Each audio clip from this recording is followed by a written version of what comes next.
Good morning guys, this is Jello, and for this video, I'm going to share with you my 5 things that you still might not know in Genshin Impact.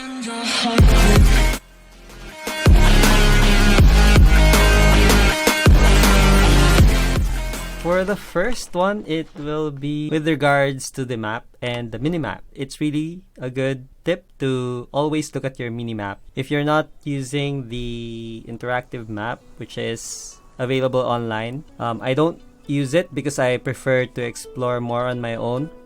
And you might be wondering, like, how do people get those Geoculus and Animoculus? Always pay attention to the sound cues and also to your minimap. While you're gliding, which you will often do, you will sometimes see a star icon on your minimap, and that indicates that there's a Geoculus around here. So as you can see here, there's a Geoculus over there, and it's showing on our minimap, but it's not showing on our main map over here.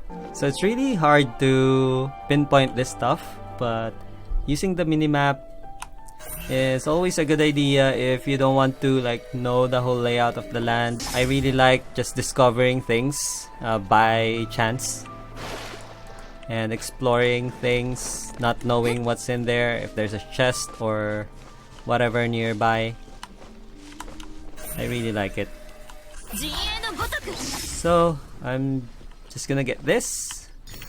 So we got a Geoculus, and then I also got a chest here, which I cannot seem to open. So there will be things like this that you might not be able to open or know what the puzzle is, and maybe you're gonna go somewhere else to do a quest. For the next tip, it will be about your map. I know a lot of guys know that you could put some pins on your map. You have this kind of monster looking pin, this flag, this star, this meat, this clover, and this pickaxe. You can actually customize it more by putting something descriptive on the title, which is here. You could just put like a chest here. When you go at it, then you'll know that this one is a chest, this one is a Sealy, there's a puzzle over here. This one I haven't put any custom title, so I really don't know what's in here. I also suggest to always use your pins on the map. I already ran out of pins, and that's because I'm always pinning things. If there's a specialty over here, then I pin it. That's for the second tip. The next one is all about Sealies. So as you can see, there's a Sealy over there, but sometimes you don't really see the Sealy, just the shrine or where the Sealy is supposed to go. And how do you know where the actual Sealy is? If you use your elemental vision, which is here, you can actually see a glimpse of this energy pointing somewhere. So as you can see, the general direction is over there. It might be on a really high mountain. So as you can see, he's pointing where he'll go.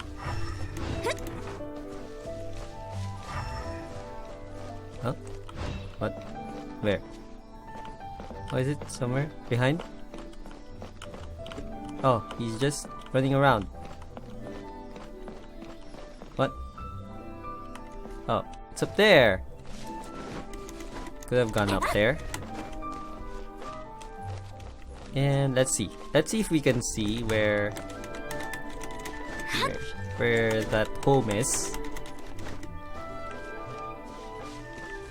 Oh, there it is. So yeah. So also the home should be but you cannot really see it. There. Visit chest. Rock steady treasure hunter. The next one is for mining. On the game, you have a lot of mining spots that you can see. Maybe we should go to Mount Hulao, where you can get a lot of core lapises. So for mining, you just whack on the mining spot, and eventually it will go down and you're able to mine the stuff, right? For bows, it doesn't really work that much. Yeah, it doesn't damage it at all, right? For pull arms, a bit of damage. Swords, we already saw, but it's really claymores that you should use for mining. But it's also a bit tedious, right? So I only have one claymore user, which is Noelle. So Noelle uses a claymore, and what you do is you just whack it, and it's really easy to mine with a claymore user. You always have to switch them out and change your party, and I sometimes don't really like that, right? Because you already have your party set up. You don't want to keep on changing them, or you could also like maybe change to a different group, which also takes about the same amount of time. So what I found out is that you can do a plunging attack, and it actually does a bit more damage to this mining spots. So as you can see here, I am just a bit higher than the mining spot, so I just jump and then I do a plunging attack, and as you can see, deals a great deal of damage to that mining spot. I think if the higher that you go, the more damage it will make. So, but like jumping here 3 times is already enough, right? You just make sure that you are jumping just a bit, right? And then launching your attack, and then you can mine this without using a claymore user. But if you already have a claymore user that is in your party, current party you're already using, then you don't really need this advice. For like the normal ones, just one plunge attack will work. So iron chunks, I already got it, right? And it's rolling down. But for this, it might take three hits. I think for this, it's only 2 since I'm launching from a higher place. And that's tip number 4, mining. I really like the plunging animation for pole arm users because they kind of like pause a bit in midair and then just position themselves and then go straight down. Look at here. Look at that.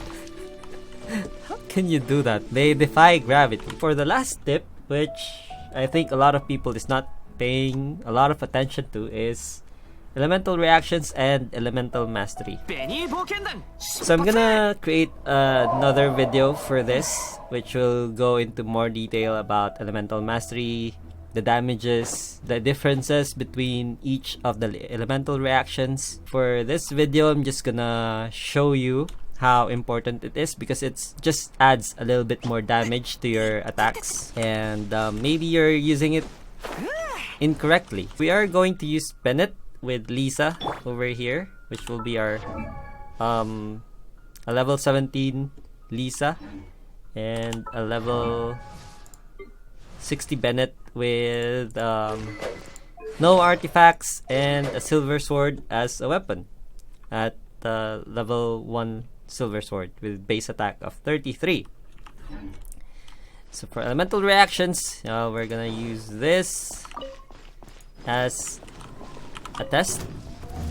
So we are just gonna put electro, and as you can see here, overload with 882 damage. So that is always consistent. Let's see here again. And 882 again. So of course we are using a lower level weapon, and actually the main point here is that it's additional damage on top of the current damage that you're already dealing. So it's always good to use elemental reactions to your advantage to deal more damage to the enemy. I'll be making a more in-depth video on elemental reactions and how the damages work. That's it for this YouTube video. Thank you so much and have a nice day. Continue enjoying Genshin Impact.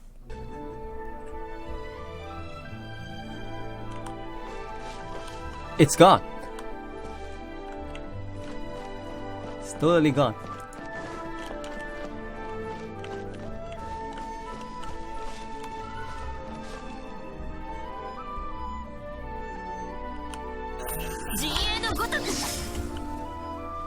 It was just here. Oh, it was there. It was in the middle.